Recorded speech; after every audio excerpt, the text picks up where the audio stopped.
Well, if traveling on board commercial airlines is not exactly your taste, it's expensive, it's not so attractive, you can always do what tens of thousands of other Americans do, and that is fly their own planes. And as Jane Wells shows us, the business of private airplane ownership is taking off fast. We only need a 40-foot hangar to put this airplane in.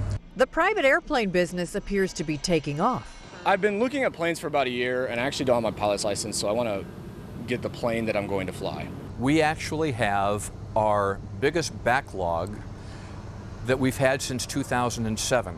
General aviation aircraft can range in price from $130,000 to $65 million.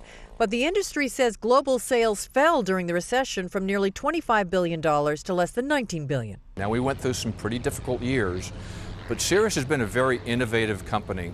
We've not sat on our laurels continuing to build the airplane the same way we did just 5 or 6 years ago. But 2 years ago, Minnesota-based Cirrus was bought by a Chinese government-owned aviation company, which infused it with cash. Cirrus began hiring and innovating. You don't get claustrophobic. Cirrus's new plane has a 65-foot in diameter parachute, which can be deployed for emergency landings and has been credited with saving 70 lives. A new 7 to 8 passenger light jet is scheduled for later this year. Overall, sales of general aviation aircraft globally in the first quarter showed a market improvement, according to the industry.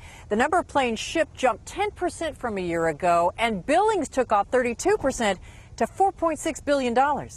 Cessna is the current global leader in the number of general aviation planes sold, while Bombardier brings in the most dollars. But aviation consultant Michael Boyd says it's not all clear skies. Buying a plane is one thing, keeping it is another. We see about 30,000 recreational airplanes, from small jets on down to Piper Cubs, coming out of the system over the next 5 years simply because of cost and fuel and other things.